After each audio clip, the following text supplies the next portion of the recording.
টাঙ্গাইল যমুনা সেতু মহাসড়কের এলেঙ্গা থেকে যমুনা সেতু পর্যন্ত 13.5 কিলোমিটার 4 লেনে উন্নীতকরণ প্রকল্পের কাজ চলছে ধীর গতিতে। 3 বছর পেরিয়ে মেয়াদ শেষ হলেও অগ্রগতি মাত্র 50%। এতে প্রতিদিনের যাত্রীদের পাশাপাশি ঈদযাত্রায় ভোগান্তির আশঙ্কা বাড়ছে কয়েক গুণ।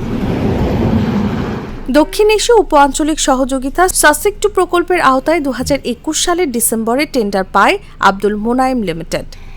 600 কোটি টাকা ব্যয়ে 2022 সালের মার্চে কাজ শুরু হলেও 2025 সালের ডিসেম্বরেও তা শেষ হয়নি।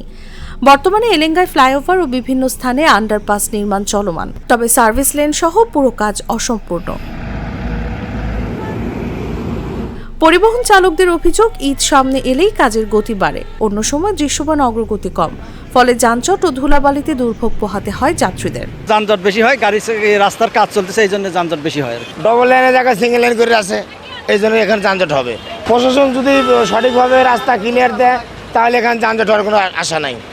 এবারে এলেঙ্গা, চান্দুরা এই সমস্ত জায়গায় একটু জাম হবে। রাস্তার কাজ চলতেছে রানিং, এই কাজ চলমান অবস্থায় একটু জাম হবে।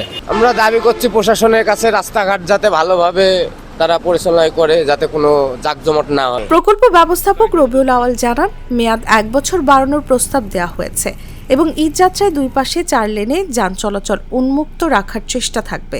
আমাদের এই প্রকল্পে এখন পর্যন্ত যতগুলো কাজ আছে তার মধ্যে অলমোস্ট 50% কাজ সম্পন্ন হয়েছে। আগামী ঈদকে সামনে রেখে 2 সাইডেই 4 লেন রাস্তা উন্মুক্ত থাকবে, যাতে উত্তরবঙ্গগামী যাত্রী জ্যাম ছাড়াই ভালোভাবে যেতে পারে। দ্রুত কাজ শেষ না হলে দেশের গুরুত্বপূর্ণ এই মহাসড়কে ভোগান্তি আরও দীর্ঘায়িত হওয়ার শঙ্কা সংশ্লিষ্টদের। নিউজ ডেস্ক, জাগো নিউজ।